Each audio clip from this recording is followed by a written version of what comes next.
तो अंत में बाकी और तो नंबरवार होंगे ना, तो नंबरवार हैं।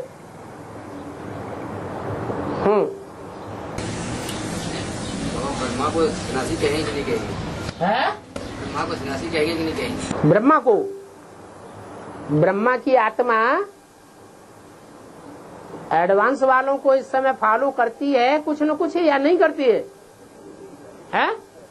करती है। और एडवांस वालों को जब फॉलो करती है तो उनमें चंद्रवंशियों को और दूसरे वंशियों को फॉलो करती है या नहीं करती है? उनको सपोर्ट करती है या नहीं करती है? करती है। तो दूसरे वंशियों की तो बात ही छोड़ दो। मान लो ज्ञान चंद्रमा का विशेष लगाव चंद्रवंशियों से है, और चंद्रवंशियों के बीज में मुख्य है जगदम्बा, और जगदम्बा में प्रवेश करती है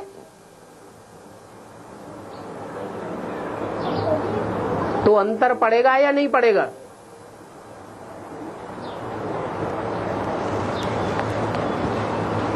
शंकर में प्रवेश करती है और जगदम्बा में प्रवेश करती है, तो संग के रंग में अंतर पड़ेगा या नहीं पड़ेगा? तो सवाल का जवाब मिल गया।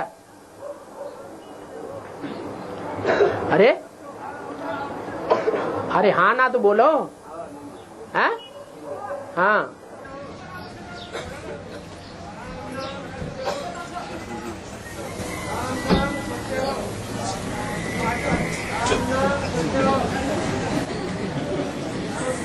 शमशान पे ले जाते हैं, जैसे आगे आग का मटका ले जाते हैं।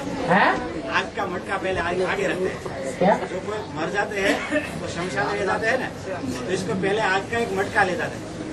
शमशान में जाते हैं तो अग्नि का आग का आग वेद का अर्थ क्या है? ये मटका है। इस मटके में योगाग्नि डाल के ले जाते हैं, क्योंकि जो देह है वो काहे से भस्म होगी? देह भान भस्म काहे से होगा? योगाग्नि से भस्म होगा।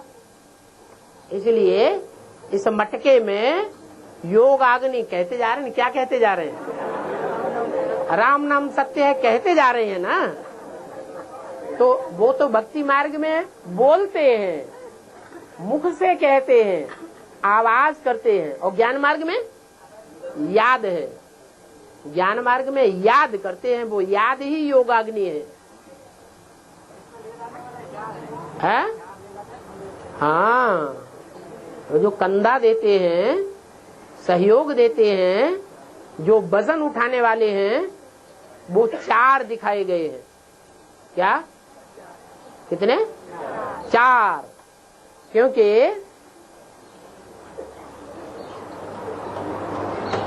राम वाली आत्मा जिसमें शिव बाबा आते हैं, वो भी अति तमो प्रधान बनती है कभी कि नहीं बनती है? बनती है। जब अति तमो प्रधान बनती है तो अति तमो प्रधान को मुर्दा कहें या नहीं कहें? मुर्दा कहें। अति देहभान में आ जाता है तो शास्त्रों में प्रजापति को भी क्या दिखाया है? बकरे का मुख दिखाई दिया है। जो मुर्दा बन जाते हैं उनको फिर उनके बच्चे कंधा देते हैं। तो कितने बच्चे हैं? 4 ही बच्चे हैं। देह अभिमान रूपी मुर्दे को 4 बच्चे हैं जो कंधा देते हैं अंत समय में। जो आदि सो अंत। यज्ञ के आदि में भी 4 कंधा देने वाले थे।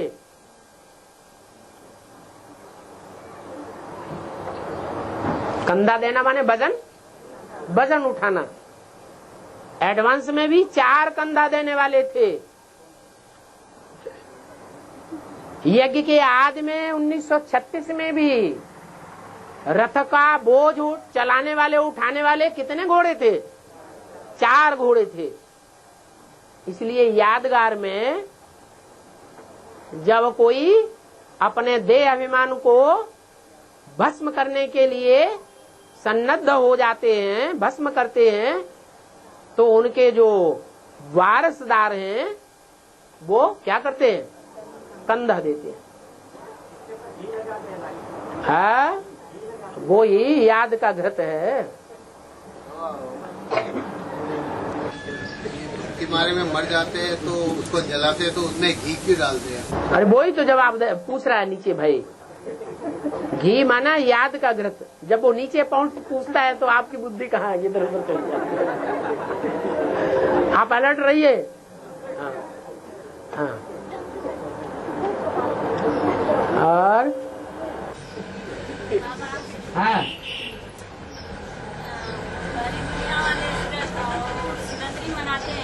क्या मनाते हैं? शिवरात्रि। हाँ, तो अन्न का उपवास करते हैं हम तो। हाँ? अन्न का उपवास करते हैं। हाँ, खाना नहीं खाते हैं। हाँ, हम तो कभी तक उपवास करते हैं। यही याद क्या? हम विकारों का उपवास करते हैं। हम जो विकार हैं उनका भोग नहीं करते। काम क्रोध लोभ मोह अहंकार का त्याग कर देते हैं, भोग नहीं करते, उस वासना में नहीं आते, वो वासना नहीं लेते 5 विकारों की। तो वहाँ स्थूल रूप में चलता है भक्ति मार्ग में, और हमारा ज्ञान मार्ग में सूक्ष्म रूप में चलता है। और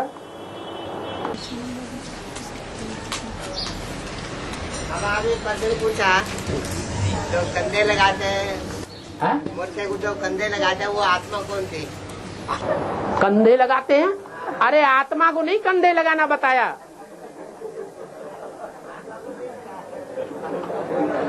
आत्मा को नहीं लगाते हैं कंधा।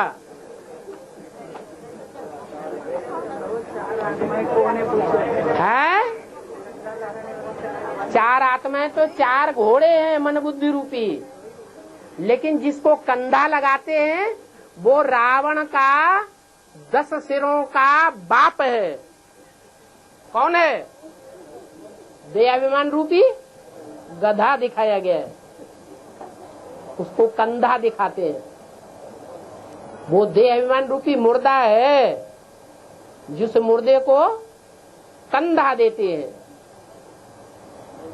और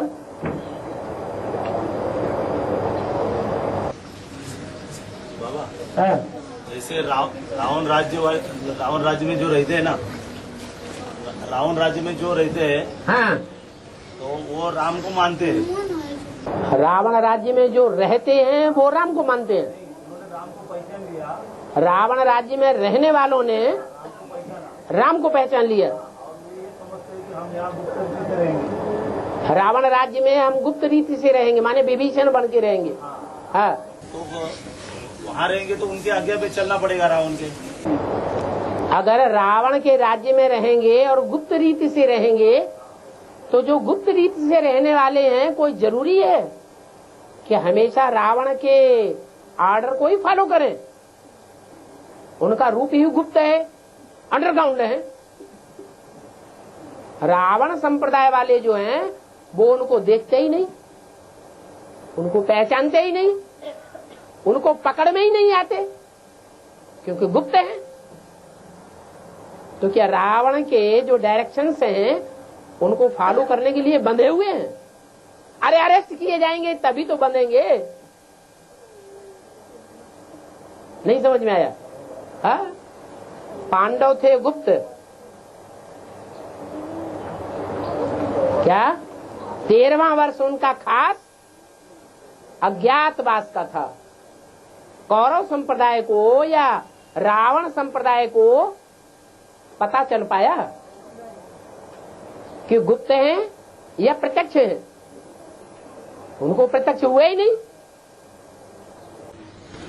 रावण राज्य में रह के भी पुरुषार्थ कर सकते, अभी कर नहीं गए हैं। हैं?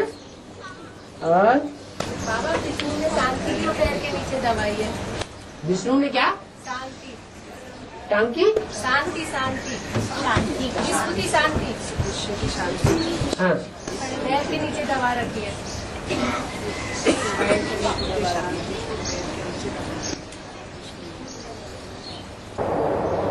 समझ में नहीं आई बात क्या है। शास्त्रों में कोई यादगार है? शास्त्रों में क्या यादगार है? शांति पैर के नीचे दबाई है। वो चित्र में कैसे दिखाया है? खाली लिखा हुआ है, वो पढ़ा है। अच्छा, शांति शब्द उनके पाँव के नीचे दबा हुआ है। अच्छा,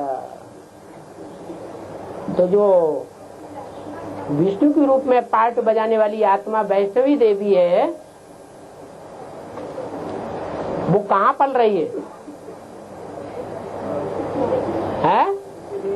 वो अभी कहाँ पल रही है? बीके वालों में पल रही है या कहीं दूसरी जगह पल रही है? बेसिक वालों में पल रही है। और बेसिक वाले अंदर से, मन से अभी अशांत हैं या शांत हैं? अशांत हैं, लेकिन उन्होंने अपनी अशांति को या कहें शांति को बुद्धरूपी पांव के नीचे दबाया हुआ है। जो शांति का सागर है, शांति देवा है, शांति देने वाली मूर्ति है, उस मूर्ति को भी पांव के नीचे दबाया हुआ है। और उसका प्रत्यक्ष रूप होगा वो ब्रह्मा कुमारियों की अम्मा महाकाली, जब शांति देवा को पांव के नीचे पूरा ही दबा देगी, तब सारी दुनिया को दिखाई देगा कि विष्णु ने क्या किया, शांति को पांव के नीचे दबा दिया। और बाबा ब्रह्मा द्वारा जो वाणी चलती थी, तब हर वाणी में ब्रह्मा बाबा इस तरह करते थे क्या? अरे ये बात तुम्हें पता ही नहीं, पूछ रहे हो, इसका मतलब ये है कि एडवांस में जबरदस्ती सुनाया जा रहा है। हाँ, आज बाबा ने वाणी में बोला कि शिव बाबा तो कोई को गाली नहीं देते। हाँ, और मुरलियों में तो कभी कभी उल्लू, बाजी, गधा, तो ये ब्रह्मा बाबा की बात थी क्या? शिव बाबा तो थप्पड़ भी मारते हैं, बाप तो थप्पड़ भी मारेगा, बोला कि नहीं? हाँ, गाली देने की तो बात ही दूर। सच की नैया किसको कहेंगे, जगदम्बा को या सच की नैया? हाँ, नैया कहेंगे, नैया काठ की होती है। हैं? हैं? शिव सच्चा है, शिव जो है वो चैतन्य है, लेकिन नैया शरीर को कहा जाता है। क्या तुम्हारी आत्मा और शरीर रूपी नवैया का खिवैया एक ही बाप है। लेकिन जिस नैया के बारे में ये कहावत है कि सच्चे की नैया हिलेगी डुलेगी लेकिन डूबेगी नहीं, वो सच की नैया काठ की नैया है, जो रामायण में भी प्रसिद्ध है। केवट की कौन सी नैया थी? काठ की नैया। उस नैया पर पांव रखने से पहले क्या करना पड़े भगवान जी को? हमें पांव धो लेने दो, ये देहाभिमान की जो धूल है ना पांव में वो उतर जाए, नहीं तो हमारी नैया डूब जाएगी। तो नैया है काठ की। अब वो काठ की नैया, काठ हल्का होता है या भारी होता है? हल्का होता है, इसलिए पानी में तैरता रहता है। वो नैया इतनी भी हल्की दिखाई गई है शुरुआत में कि पीपल के पत्ते के मुआफिक हल्की। जो पीपल का पत्ता होता है उसका हरी चमड़ी हट जाती है पानी में सड़ करके, तो उसमें जाली रह जाती है कि नहीं? जिस तत्व से वो जाली बनी है उसी तत्व से नैया भी बनती है। वो जाली है शुरुआत का रूप, और जिसको नैया बताया गया है वो है बड़ा रूप। वो छोटी छोटी हड्डियां हैं, और जो नैया दिखाई गई है रामायण में वो बड़ी हड्डियां हैं। माने नैया है शरीर, देह अभिमान रूपी नैया है। इसलिए बोला कि कन्याओं माताओं में जास्ती देह अभिमान होता है। पुरुषों के लिए ऐसे नहीं कहा देह अभिमान जास्ती होता है। क्यों? क्योंकि पुरुषों के लिए गायन है, पांडवों ने अपने देह अभिमान को गलाई दिया। पांडवों ने गलाई दिया और फीमेल्स ने नहीं गलाया है? गलाया। पांडवों का गायन है। इसका साबित होता है कि जिन्होंने अपने देह अभिमान को गलाए दिया नंबर वार, वो ही पांडव पंडा के 5 बच्चे बताए गए। जिन 5 पांडवों को भारत के जितने भी भारतीय धर्म हैं उन सभी ने फॉलो किया है। वो 5 पांडव ही भारतीय धर्मों के 5 संप्रदाय हैं। सिख संप्रदाय सहदेव, नकुल संप्रदाय सन्यासी, अर्जुन संप्रदाय बौद्धि, जिनका रथ प्रसिद्ध है। इसलिए भारतीय धर्मों के संप्रदाय में विधर्मियों के बीच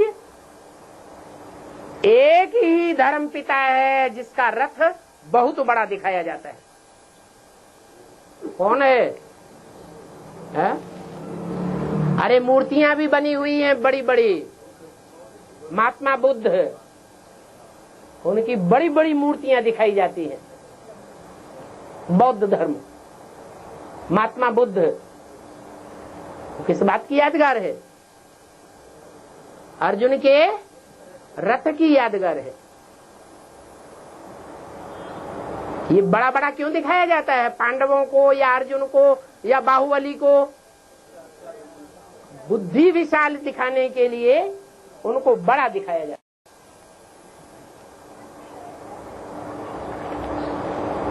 है। प्रश्न क्या था मूल?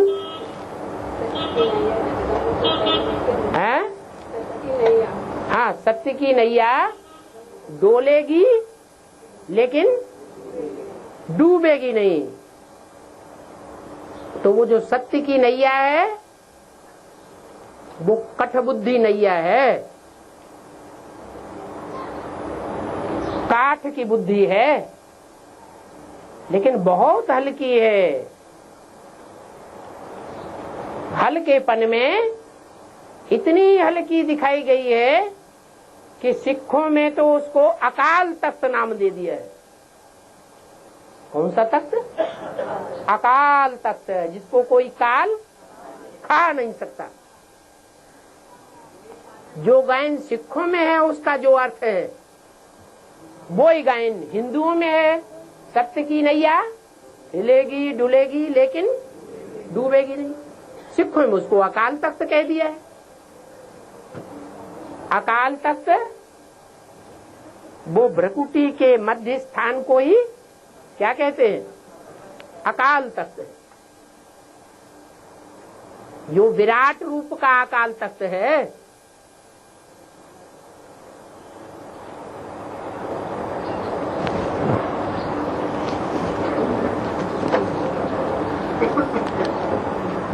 जहां प्रवेशता दिखाई गई है,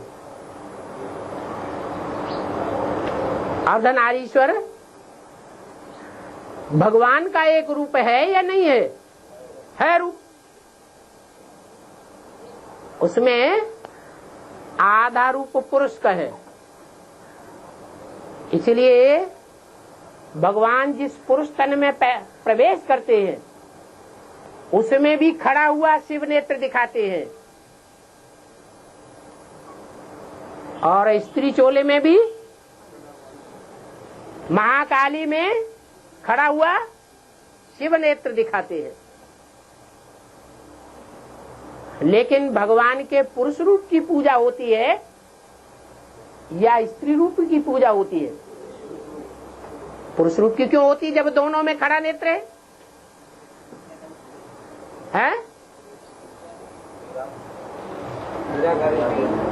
पूजा का जो भाव है असली वो क्या है? प्योरिटी। तो वो प्योरिटी महाकाली में नहीं है। शारीरिक प्योरिटी न होने के कारण काला रूप दिखाया गया है। काला चोला चोंगा दिखाते हैं।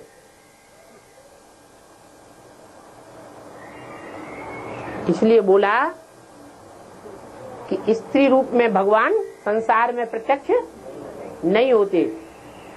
जो असुर स्त्री चोले को भगवान का रूप समझ लेते हैं वो उसको प्रदूषित करने के कारण देवी के पुजारी रावण संप्रदाय कहे जाते हैं।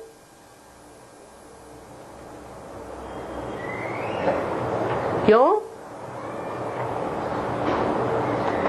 कि स्त्री चोला जो है वो पुरुष चोले के मुकाबले जल्दी प्रभावित होने वाला होता है या अप्रभावित होने वाली है? प्रभावित होने वाला है। इसलिए काठ की नैया दिखाई है।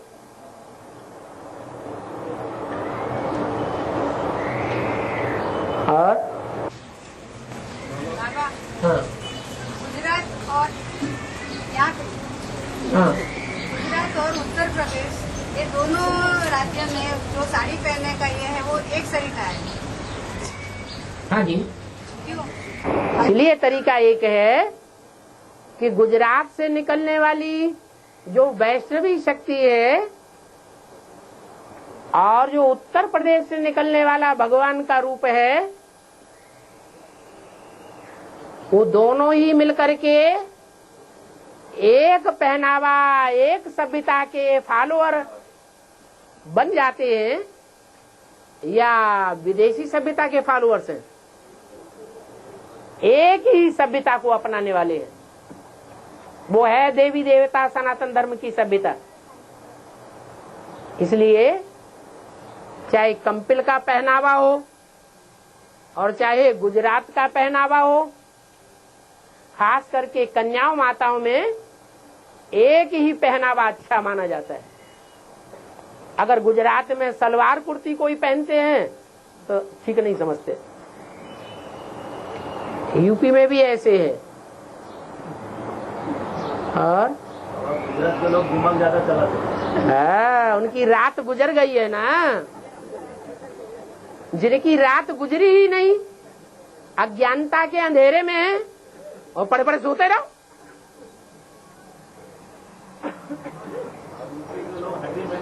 हाँ? हड्डी की मेहनत तो बिहार वाले ज्यादा करते हैं। और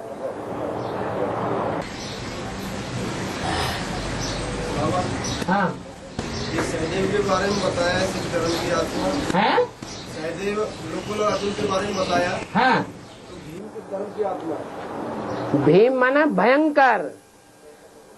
क्या? जैसा भयंकर पार्ट अर्जुन भी नहीं बजा सका। कैसा भयंकर पार्ट? अकेले 100 कौरवों का वध करने वाला है। अकेले ही कीचकों का वध करने वाला है और अकेले की ताकत से बड़े बड़े राक्षसों को नेस्त नाबूद करने वाला है। इसलिए भयंकर है या नहीं है? और द्वापर के बाद वो धर्म कौन से रूप से दिखाई देता है?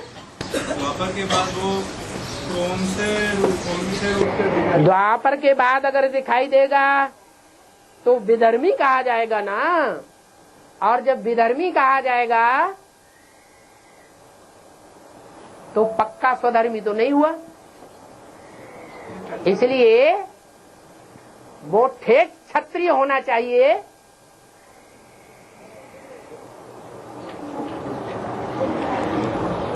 या द्वापर युग से आने वाले धर्मों को फॉलो करने वाला होना चाहिए। ठेठ क्षत्रिय दिखाया गया है शास्त्रों में। और गुजरात में जूनागढ़ बताया है, इसमें गिरनार पर्वत है। गिरनार पर्वत में 33 करोड़ देवताओं का वास बताया और इसके प्रदक्षिणा करते हैं। प्रदक्षिणा करते हैं, घूमते हैं। मथुरा में भी प्रदक्षिणा घूमते हैं। हाँ, मथुरा में जो गोवर्धन पहाड़ है, गौओं का वर्धन करने वाला पहाड़, कितनी गऊ है? 16,108 गऊओं को वर्धन करने वाला जो पर्वताकार स्वरूप है, जो पहाड़ के रूप में देखने में आता है, उसकी प्रदक्षिणा करते हैं, उसकी पूजा करते हैं। जिस पहाड़ को भगवान ने अपनी सबसे छोटी अंगुली के ऊपर धारण कर लिया था। तो जो 5 पांडव हैं, वो 5 पांडवों में सबसे छोटी उंगली कौन है? सहदेव। जरूर सिख धर्म से निकलने वाली कोई आत्मा है, पंजाबी खून वाली, जिसके ऊपर 16,000 की पालना का पूरा भार डाल दिया जाता है और वो पालना करके दिखाती है। जैसे ब्रह्मा बाबा ने 400 की 4 बारातों का बोझ उठा के दिखाया, ऐसे ही वो सबसे छोटी कनिष्ठिका उंगली 16,108 सरेंडर्ड वर्ड की, राज परिवार की, राजाई प्राप्त करने वाली, प्रिंसेस बनने वाली आत्माओं के पहाड़ को प्रदर्शित भी करता है और उनकी पालना भी करता है। ऐसे ही गिरनार पहाड़ है। गिरनार पहाड़ की भी वैसे ही विशेषता है। एक ही बात को शास्त्रों में अनेकों कथाओं कहानियों के रूप में दिखाया गया है। वो पहाड़ दिखाया गया है जूनागढ़ में। जूना माने पुराना, गढ़ माने किला, किला माने संगठन। दुनिया में देवताओं से लेकर के और कलयुग अंत तक जाने कितने संगठन रूपी किला बने। उन सभी संगठन रूपी किलों में सबसे पुराने से पुराना किला कौन सा हुआ है? जूनागढ़ का किला। गढ़ माने किला, जूना माने पुराना। वो संगम युग की यादगार है गिरनार पर्वत। और अरे वो तो मुसलमान राज्य करेंगे ही। जब महाकाली का रूप धारण करती है, काला चोंगा पहनती है, तो काले बुरके वालों के ऊपर कौन राज्य करते हैं? हैं? मुसलमान ही राज्य करते हैं। और बाबा, नेपाल में कुछ वर्ष पहले अभी तक राजा ही थे, तो भारत में कलयुग में भारत में कितने साल तक राजाई थी? कलयुग क्या था? भारत में सब धर्मों के आधार मूर्त और बीज रूप है। कोई एक धर्म के आधार मूर्त और बीज रूप नहीं है। लेकिन नेपाल में, जिसका नाम ही है नेपाल, नई दुनिया की पालना करने वाले, जो नई दुनिया की पालना करने वाले हैं, जिनके बीज की शुरुआत होती है काशी नगरी से। क्या बेसिक में भी नेपाल में जो सेवा का फाउंडेशन पड़ा, वो कौन से सेंटर से पड़ा है? भूल गए? अरे बनारस से फाउंडेशन पड़ा। ऐसे ही एडवांस में भी नेपाल देश के लोग जो एडवांस में निकलते हैं, वो कब निकलना शुरू होते हैं?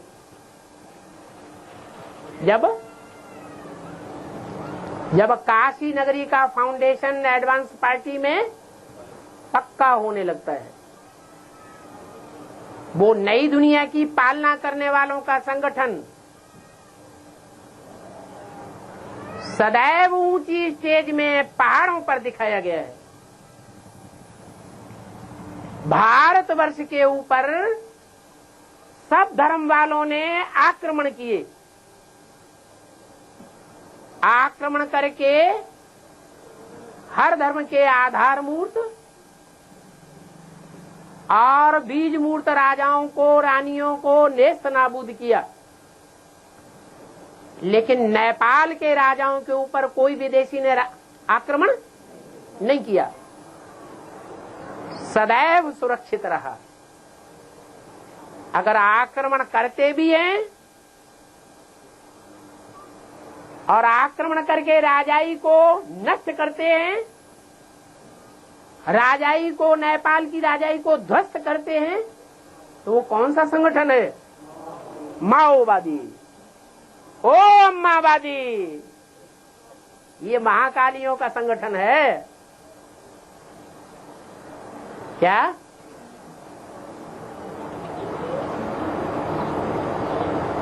ये अम्मा को रावण संप्रदाय अपनी मुट्ठी में कर लेता है और अम्मा बाप में भेद कर देता है, तब हार होती है। प्रवृत्ति मार्ग जब नष्ट होता है, तब देवताओं की हार हो जाती है।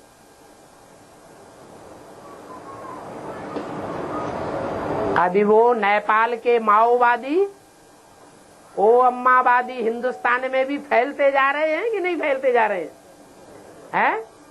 फैलते जा रहे हैं।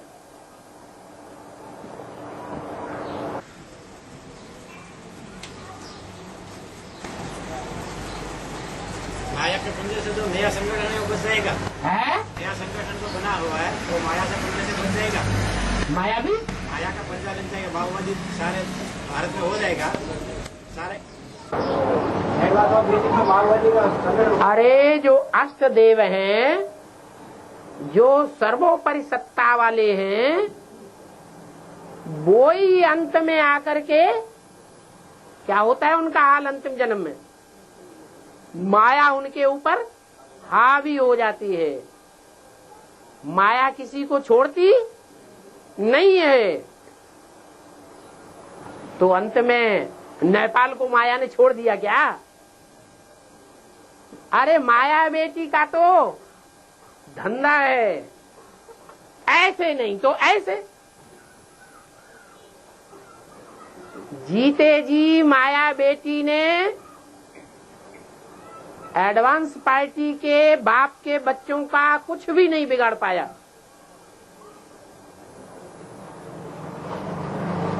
तो शरीर छोड़ने के बाद वो हिम्मत नहीं हारती है। वो क्या करती है? वो माया बेटी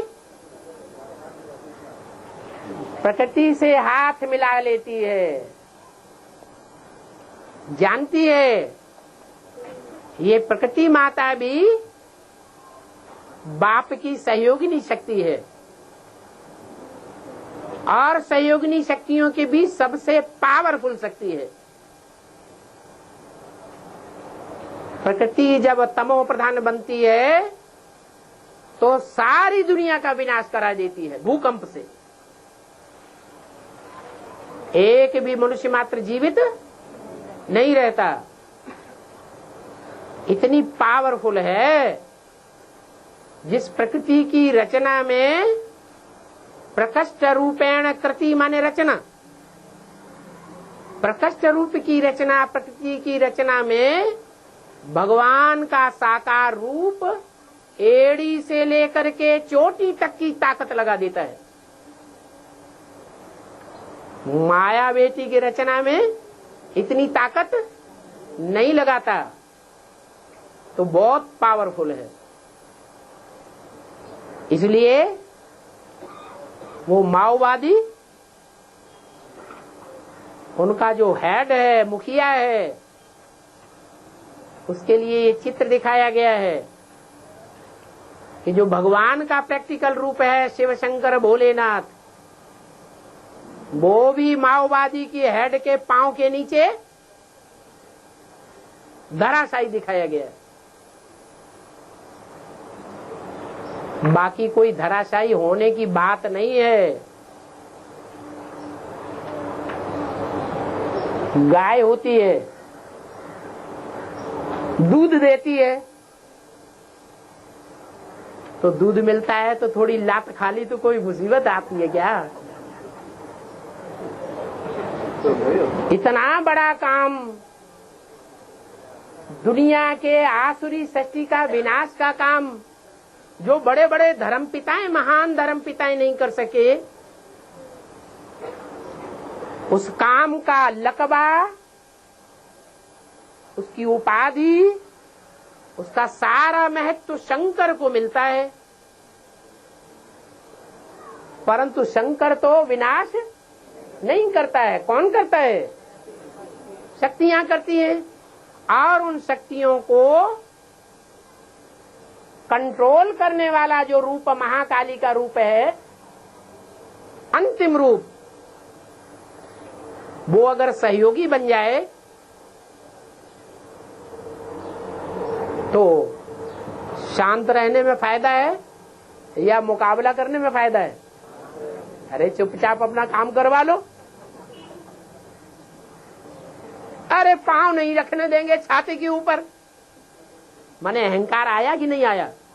आया, फिर निराकारी कहा जाएगा है? जहां झुकने की जरूरत है वहां झुक जाने में फायदा है या सर उठाने में फायदा है? झुक जाना चाहिए। और मुरली में तो बोला ही हुआ है क्या? तुम बच्चे बाप के प्रति सरेंडर होते हो तो बाप भी तुम बच्चों के सामने सरेंडर हो जाते हैं।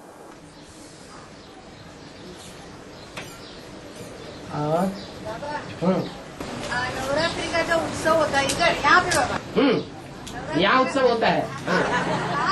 हाँ होता है, होता है, होता है। और गुजरात में अलग तरह से ये करते हैं। हाँ हाँ, माता को लाते हैं और बाद में 9वें दिन को समर्पित करते हैं। यानी नवरात्रि का जो उत्सव होता है वो विशेष उत्सव तो बंगाल में मनाया जाता है धूमधाम से, लेकिन पूर्वी भारत के मुकाबले पश्चिमी भारत में जो नवरात्रि का महोत्सव होता है वो गुजरात में खास है। और उस महोत्सव में भी डांडिया रास बहुत प्रसिद्ध है। क्या नाम दिया? डंडे मारते जाओ और संस्कारों की रास मिलाते जाओ। उसको बरसाने में भी दिखाया गया है। क्या? बरसाने में जब रास करते हैं तो जो गोपियां हैं लठ बजाती हैं पांडवों के ऊपर। लठ कहो डंडे कहो, वो डंडे खाते जाओ और रास मिलाते जाओ।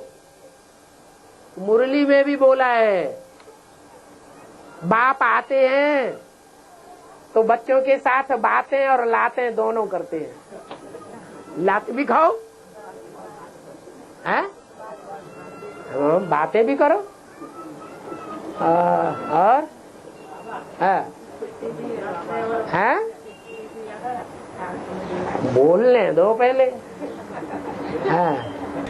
यूपी में जो ब्राह्मण होते हैं, श्रावण महीना आता है ना, श्रावण महीना, श्रावण मास आता है ना, इसमें उत्तर प्रदेश में जो होता है वो 15 दिन पहले मनाते हैं और गुजरात वाले 15 दिन बाद में मनाते हैं। इसका सुधार क्या होता है? श्रावण मास, श्रावण महीने में 15 दिन पहले मनाते हैं जो ब्राह्मण यूपी वाले। क्या मनाते हैं? श्रावण मास। श्रावण मास यूपी वाले पहला मना लेते हैं और गुजरात वाले बाद में मना लेते हैं। नहीं, ऐसा तो नहीं है। शिवरात्रि के लिए तो है उत्तर भारत और दक्षिण भारत में 1 दिन का फर्क है।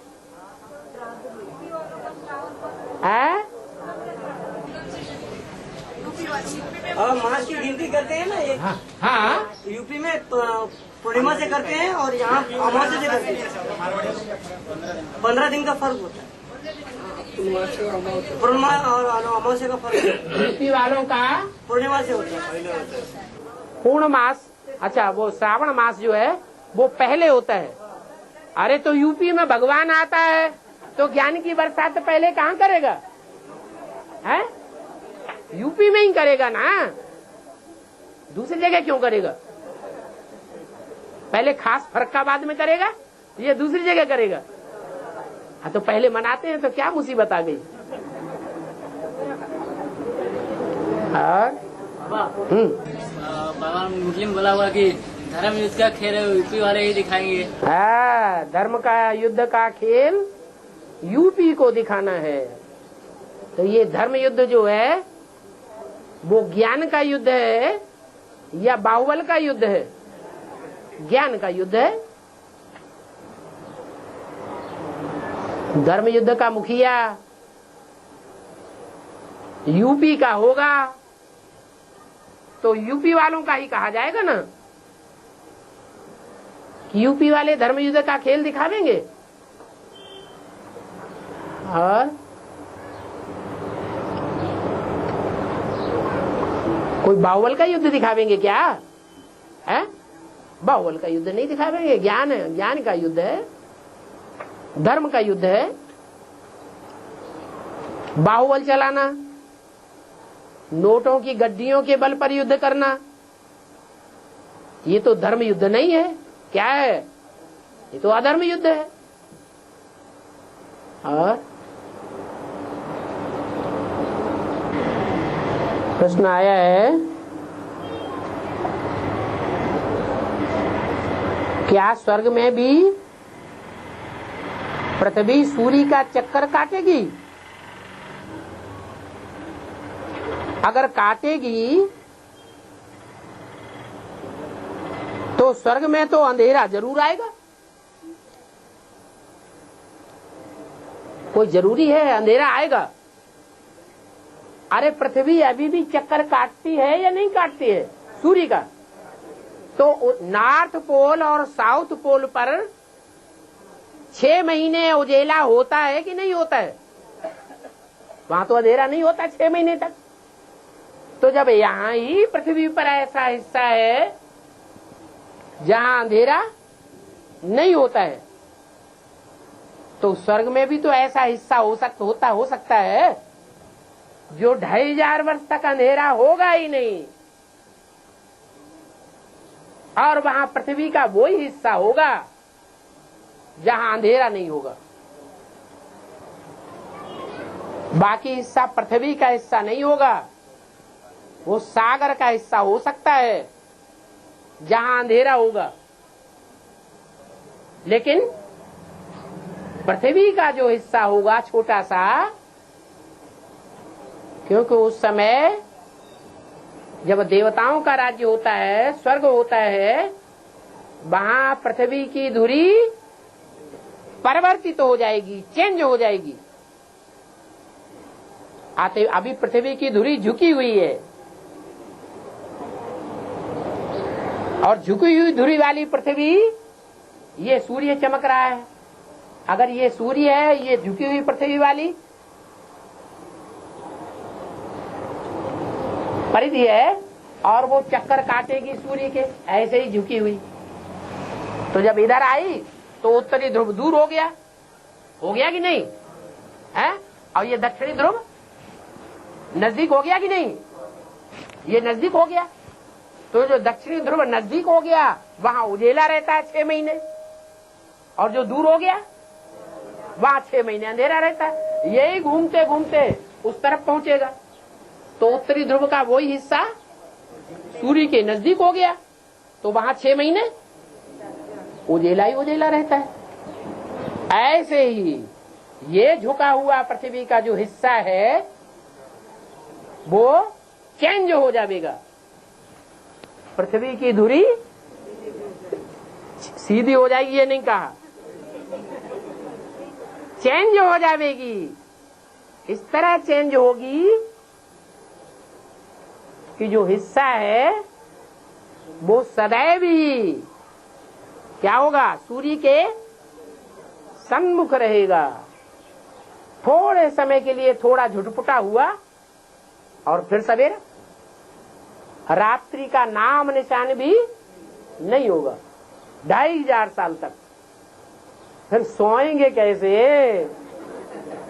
अरे सोने की वहां दरकार होगी? नहीं होगी। वहां थकान होगी? क्यों नहीं होगी? क्योंकि वहां देह भान होगा ही नहीं।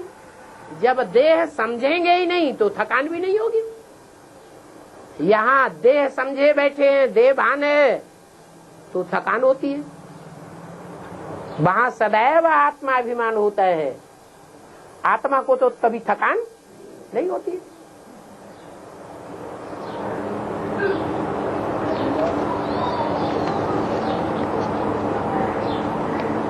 ब्रह्मा कुमार योगेश भाई 8वीं कक्षा विराट। ठीक।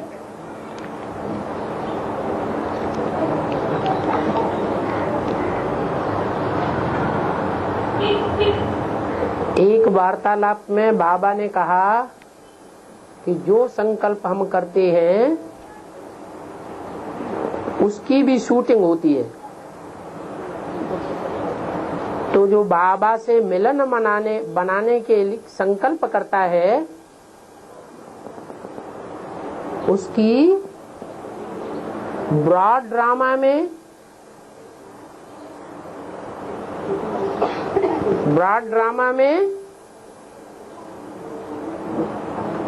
कैसे प्ले होगा? अरे यहाँ संकल्पों का बीज डालेंगे, संकल्पों से बाबा से मिलेंगे, माने बाबा से मिलन मेला मनाएंगे, संकल्पों से मिलते रहेंगे। जितना जो बाबा को याद करेंगे तो वहाँ 63 जन्मों में, 21 जन्मों की तो बात ही छोड़ो,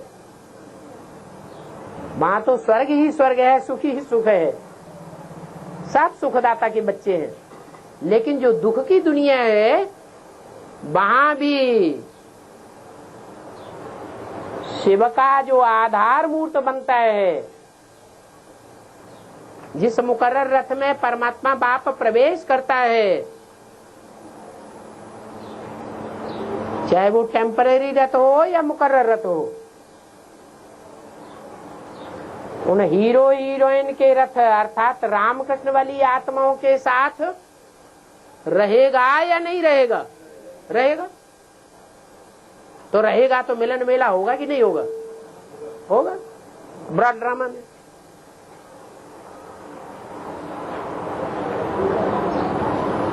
और संकल्पों की शूटिंग और कर्मों की शूटिंग में क्या अंतर है?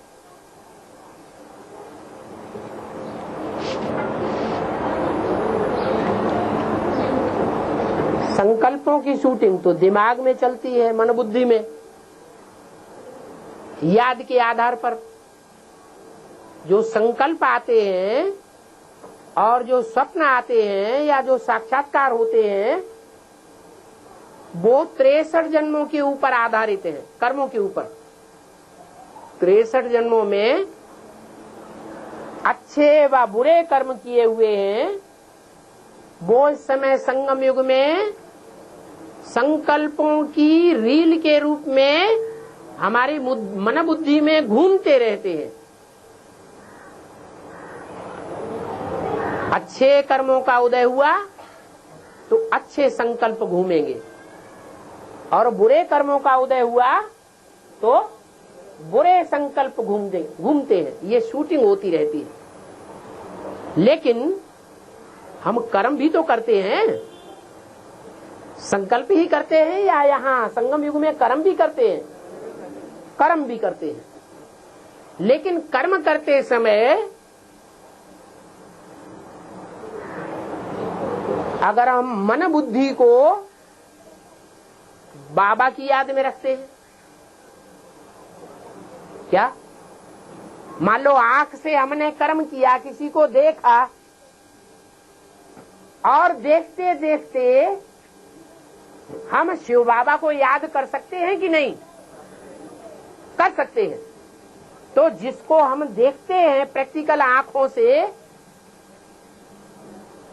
वो ब्रॉड ड्रामा में आएगा या नहीं आएगा हमारे नजदीक? है? अरे मन बुद्धि से हम बाबा को याद कर रहे हैं। आंख से, प्रैक्टिकल आंख से देखने वाला देख रहा है, हमको देख रहे हैं, लेकिन आंख थोड़ी बदल जाती है कि नहीं बदल जाती है? है? अरे दृष्टि में रूहानियत का, जिस्मानियत का परिवर्तन देखने में आता है या नहीं आता है? तो अगर रूहानियत से देखते हैं तो हम किसके साथ हैं? तो शिव बाबा के साथ होंगे ब्रॉड ड्रामा में, या प्रैक्टिकल में जिसको देखते हैं वो ड्रामा में हमारे साथ होगा? शिव बाबा के साथ होंगे। अगर किसी को हम देखते हैं और मन बुद्धि में शिव बाबा की याद नहीं है, और हमारी आंखें व्यक्त रूप में, लगाव में किसी के सामने लग गई, व्यक्त आंखों को आंखों से देखते हैं, मन बुद्धि भी उसी में लग गई, तो जो ब्रॉड ड्रामा में जो खेल होगा वो शिव बाबा के साथ होगा, रामकृष्ण की आत्माओं के साथ होगा, या जिसको प्रैक्टिकल में हमने देखा उसके साथ होगा? जिसको प्रैक्टिकल में देखा, प्रैक्टिकल कर्म जिसके साथ किया, उसी के साथ कर्म होगा। तो ये हिसाब बनता रहता है। कोई भी इंद्रिय का यही हिसाब है, सिर्फ आंखों की बात नहीं है। क्या नहीं समझ में आया? कोई भी इंद्रिय का यही हिसाब है कि अगर हम किसी इंद्रिय से कोई कर्म भोगते हैं, उस कर्म भोगते समय, कर्म करते समय अगर बाबा की याद है तो बाबा ही हमारे साथ होगा। 21 जन्मों की तो बात छोड़ो, 63 जन्मों में भी बाबा के साथ संग मिलेगा।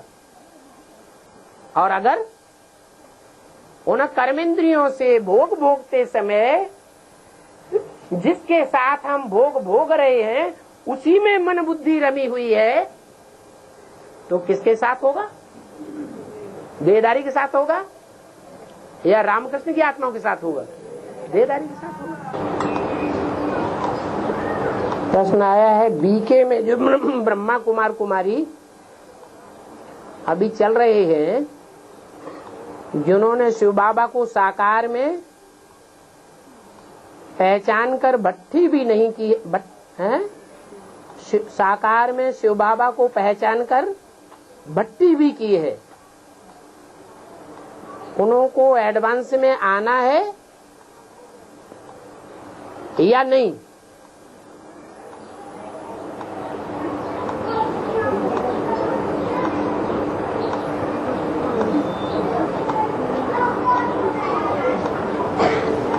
पूछने वाले का यही प्रश्न कुछ और है? किसने लिखा है? जो ब्रह्मा कुमार कुमारी अभी बीके में हैं, जिन्होंने शिव बाबा को साकार में पहचान कर भट्टी भी की है एक बार, उन्हों को एडवांस में आना है या नहीं? माने भट्टी तो कर ली, लेकिन संसर्ग संपर्क प्रैक्टिकल में किसके साथ होता है? बीके वालों के साथ। एडवांस वालों के साथ संसर्ग संपर्क नहीं है, तो वो एडवांस में एडवांस संगठन के साथ आवेंगे या नहीं आवेंगे? है? अरे इसमें क्या है? अगर वहां रह करके भी उनका लक्ष्य है कि हम गुप्त रूप में उनकी सेवा करेंगे, क्या? और उनको सेवा करके फिर एडवांस में ले आवेंगे और प्रैक्टिकल में वो इस बात में सफल भी हो जाएं, तो वो एडवांस के संगठन के कहे जावेंगे या बी के संगठन के कहे जावेंगे? एडवांस के कहे जावेंगे। उनके लक्ष्य के ऊपर है वो, उनका अंदर में लक्ष्य क्या है वो बाहर वालों को पता नहीं लग सकता। हो सकता है कि वो अज्ञान में हो, कोई भी लक्ष्य धारण नहीं किया हो।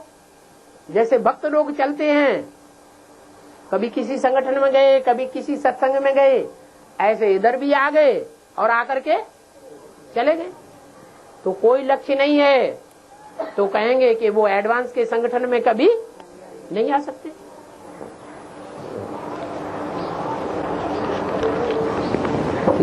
और हाँ, ओम शांति।